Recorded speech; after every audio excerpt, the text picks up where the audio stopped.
이 아침 새벽 기도에 시작하겠습니다. 우리 찬송가 413장으로 찬송하시겠습니다.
오늘 본문 말씀은 역대상 마지막 29장 26절에서 30절 말씀을 공독하도록 하겠습니다. 이새의 아들 다윗이 온 이스라엘의 왕이 되어 이스라엘을 다스린 기간은 40년이라. 헤브론에서 7년간 다스렸고 예루살렘에서 33년을 다스렸더라. 그가 나이 많아 늙도록 부하고 존귀를 누리다가 죽음에 그의 아들 솔로몬이 대신하여 왕이 되니라. 다윗 왕의 행적은 처음부터 끝까지 선견자 사무엘의 글과 선지자 나단의 글과 선견자 갓의 글에 다 기록되고 또 그의 왕된 일과 그의 권세와 그와 이스라엘과 온 세상 모든 나라의 지난 날의 역사가 다 기록되어 있느니라. 네. 오늘 말씀은 한마디로 다윗 왕의 마지막을 평가하는, 마지막을 정리하는 내용이 되겠습니다. 오늘 말씀해 보시면은 다윗 왕의 마지막을 성경은 오늘 말씀은 이렇게 이야기하고 있습니다. 그가 나이 많아 늙도록 부하고 존귀를 누리다가 죽었다고 이야기하고 있습니다. 오늘 이 본문 말씀을 읽는 바벨론 포로에서 노임받아서 아무것도 없고 황폐한 고향 땅에 돌아와서 하나님의 성전을 재건하겠다고 돌아온 이 유다 백성들에게, 포로에서 돌아온 이 유다 백성들이 오늘 이 글을 읽으면서 다윗 왕에 대해서 어떻게 생각을 하고 있을까요? 오늘 역대기 저자는 다윗 왕의 삶을 한마디로 나이가 늙도록 그 일평생 부하게 살았다, 존귀를 누리다가 죽었다라고 평가하고 있습니다. 그렇게 평가한 다윗 왕의 그 일생의 내용에 대해서는 선견자 사무엘의 글, 선지자 나단의 글, 선견자 갓의 글에 다 기록되어 있다라고 이야기합니다. 거기에는 어떻게 해서 그가 왕이 되었는지, 또 그의 권세가 어떠했는지, 온 이스라엘과 모든 나라의 지난날의 역사들이 다 기록되어 있다고 이렇게 이야기하고 있습니다. 다윗 왕이 40년 동안 이 유다와 이스라엘을 왕으로서 그가 한 행적을 평가한 것입니다. 여러분, 이 글을 읽는 프로기안에서 들어온 그 유다 백성들, 그들이 오늘 이 글을 읽으면서 다윗 왕을 어떻게 평가했을까요? 정말 존경스럽고 정말 우리가 믿음의 본으로 닮아가야 되겠다, 이렇게 생각하지 않았겠습니까? 그는 우리의 믿음의 조상이다, 자랑스럽게 생각하지 않았겠습니까? 그렇습니다. 사람은 어떻게 살다가 가느냐에 따라서 우리의 삶의 행적이 기록되는 책이 있다고 계시록에는 이야기하고 있습니다. 우리 계시록 20장에 보시면은 요한 사도가 환상 가운데서 하나님의 보좌 앞에 보니까 거기에 책이 놓여 있더라는 것입니다. 제가 그 구절을 읽어드리겠습니다. 계시록 20장 11절에서 12절입니다. 또 내가 크고 흰 보좌와 그 위에 앉으신 이들을 보니 땅과 하늘이 그 앞에서 피하여 간데 없더라. 또 내가 보니 죽은 자들이 큰 자나 작은 자나 그 보좌 앞에 서 있는데 책들이 펴있고 또 다른 책이 펴졌으니 곧 생명책이라. 죽은 자들이 자기 행위를 따라 책들에 기록된 대로 심판을 받으니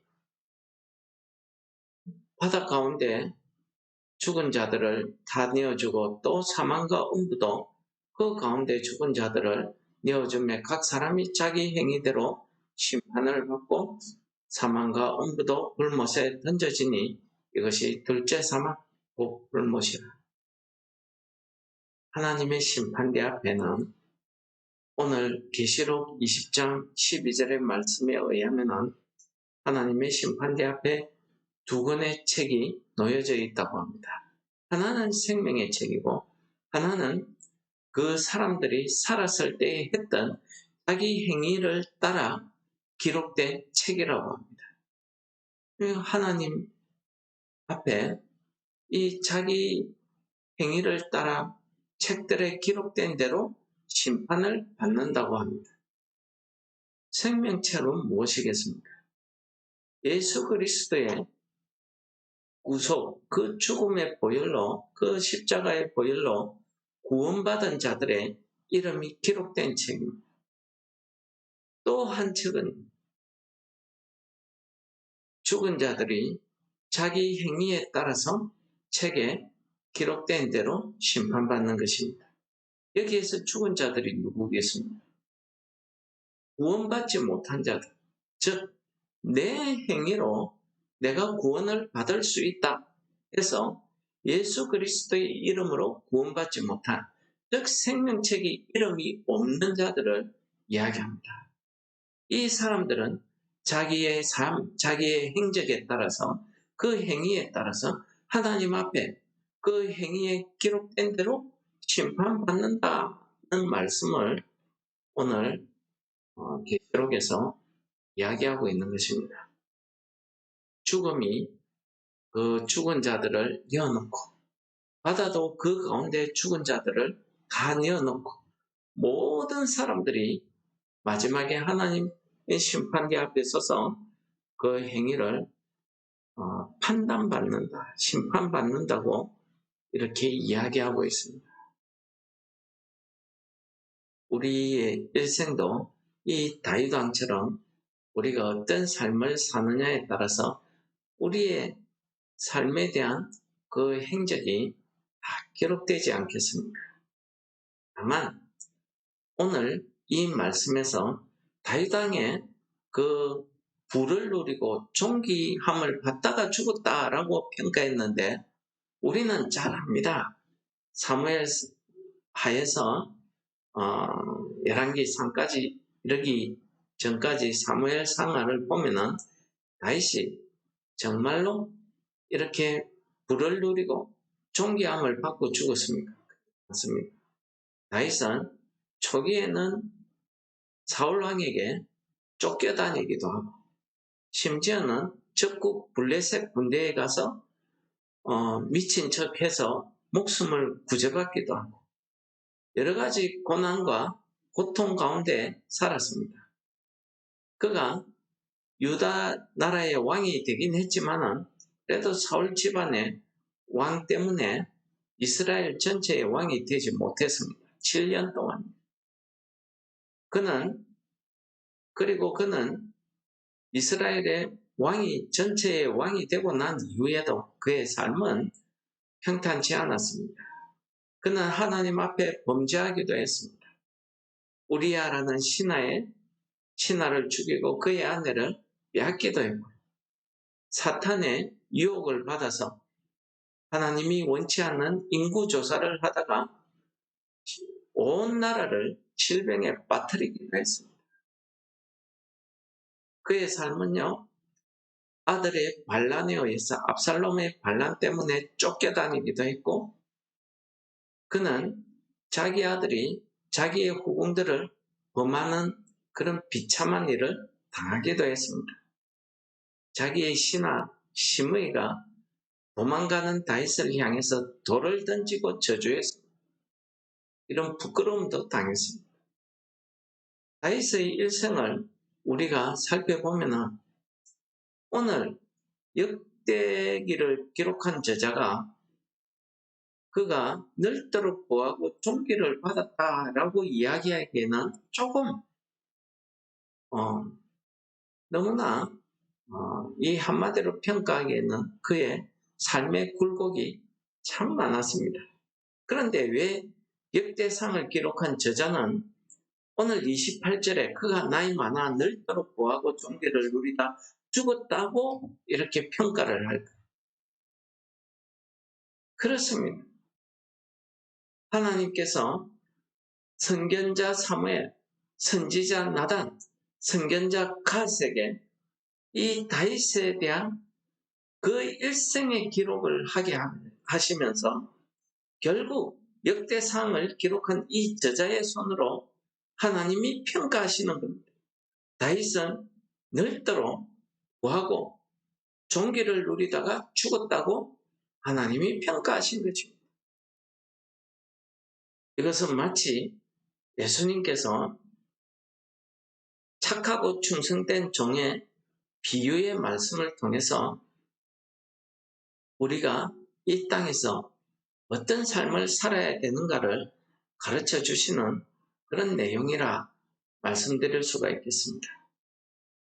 여러분, 신약 성경에서 위대한 전도자 바울 사도는 자기가 믿음의 아들 디모데에게 자기가 죽기 전 유언과 같이 쓴 편지가 있습니다. 그것이 우리 디모데후서 4장입니다. 이 디모데후서 4장 7절에 그는 이렇게 이야기합니다. 나는 선한 싸움을 싸우고 나의 달려갈 길을 마치고 믿음을 지켰으니 이제 후로는 나를 위하여 의의 면류관이 예비되었으므로 주 곧 의로우신 재판관이 그날에 내게 주실 것이며 내게만 아니라 주의 나타나심을 사모하는 모든 자에게도 의의 면류관을 주신다고 말씀하셨습니다. 사람이 자기 행위로 구원받겠다고 했을 때에는 그 행위의 책에 기록된 대로 심판받습니다. 그런데 로마서는 이야기합니다. 이 땅에 의인은 없나니 한 사람도 없다고 합니다. 의인이 무엇입니까? 자기 행위로 구원받을 수 있는 사람이 없다는 것입니다. 하나님 앞에는 다 죄인이라는 사실을 이야기하는 거 아니겠습니까? 그러므로 내가 아무리 선하게 살려고 발버둥을 치고 고행과 고통을 스스로 겪는다 할지라도 우리는 하나님 앞에 죄인일 수밖에 없다는 사실입니다. 그런데 하나님께서 이러한 우리를 구원하시기 위해서 예수 그리스도를 우리 대신에 보내서 우리의 모든 죄짐을 다 사해 주셨습니다. 그 구속의 은혜에 힘입어서 우리가 예수 그리스도의 이름을 믿는 그 믿음 하나로 우리로 하여금 주의 나라가 나타나실 때에 의의 면류관을 우리에게 주신다는 것입니다. 내 이름이 그 생명책에 기록된다는 것입니다. 내 행위가 어쨌든 상관없다는 것입니다. 왜요? 예수님께서 내 죄를 다 사해 주셨기 때문입니다. 오늘 역대상을 기록한 저자가요, 다윗의 행위를 기록하는데 그가 사무엘의 글이나 나단 선지자의 글이나 갓의 글을 전송받으면서 다윗이 저지른 엄청난 죄에 대한 내용을 그가 듣지 않았겠습니까? 들었을 겁니다. 분명히 들었을 겁니다. 다윗의 성공도 들었겠지만 다윗의 그 부끄러운 죄악의 일도 들었을 겁니다. 그런데 왜 그 저자는 이렇게 기록했을까요? 그가 기록한 것이 아닙니다. 하나님께서 그를 감동시켜서 다윗의 일생을 평가하게 하시는데 다윗은 나이마다 늙도록 부하고 종기를 누리다가 죽었다고 이렇게 평가한 것입니다. 여러분, 이것이 하나님의 은혜. 내가 이 땅에 와서 나이 많도록 늙도록 살다가 하나님 앞에 죽었는데 그 평가가 부하고 종기를 누리다가 죽었다 이렇게 평가되면 그의 삶이 얼마나 존경스럽겠습니까? 그러나 내가 이 땅에 살면서 아무리 내가 돈이 많고 권력을 누리고 영광을 받고 죽었다 할지라도 하나님 앞에서 자기의 행위대로 행위의 책에 의해서 심판받게 된다고 하면 그것이 무슨 소용이 있겠습니까? 오늘 우리는 이 사도 바울이 자기가 하나님께서 자기에게 주신 이 사명에 대해서 나는 선한 싸움을 싸우고 하나님의 말씀 이 사명을 지키는 데에는 선한 싸움이 반드시 따르더라는 것입니다. 동족의 그 비판, 박해, 고난, 심지어는 매맞고 쫓겨다니고 그 동족을 피하기 위해서 그 성읍에서 높은 데에서 바구니에 달려서 도망가기도 하고 옥에 잡히기도 하고 로마로 압송되는 가운데 태풍을 만나서 파선이 되어서 죽을 뻔한 고비를 여러 번 넘기기도 하고 강도의 위협을 받기도 하고 또 영적인 그런 일은 얼마나 많았습니까? 그런 모든 일생을 다 거치고 나온 걸 선한 싸움을 싸웠다. 그리고 자기의 모든 사명, 자기의 인생길을 다 달려 마치기에는 자기의 믿음을 지켰다는 사실입니다. 이 얼마나 우리가 본받을 만한 믿음. 그는 사도행전 20장 24절에서 이렇게 이야기합니다. 나의 달려갈 길과 주 예수께 받은 사명, 곧 하나님의 은혜의 복음을 전가하는 일을 마치려 하면 나의 생명을 조금 더 귀한 것으로 여기지 아니하노라. 이것이 사도 바울의 믿음의 고백이었습니다. 각오였습니다. 그렇기 때문에 그는 디모데에게 이런 말을, 이런 고백을 할 수 있었던 것 아니겠습니까? 우리도 우리의 후손들에게 이러한 고백을 할 수 있기를 축원합니다. 이제후로는 나를 위하여 의의 면류관이 예비되었으므로 주 곧 의로우신 재판장이 그날에 내게 주실 것이라. 내게만 아니라 주의 나타나심을 사모하는 모든 자, 누구겠습니까? 생명책에 기록된 자, 예수 그리스도의 이름을 고백하고 그 믿음을 지키는 자, 생명책에 내 이름이 기록되었음을 믿는 모든 성도들을 위해서 의의 면류관이 예비되었다는 이 소망의 믿음을 가지고 살아왔다는 것입니다. 우리도 우리 일생의 모든 길을 마칠 때에 우리가 이런 고백을 할 수 있는 성도 여러분들 다 되시기를 축원합니다. 기도하겠습니다.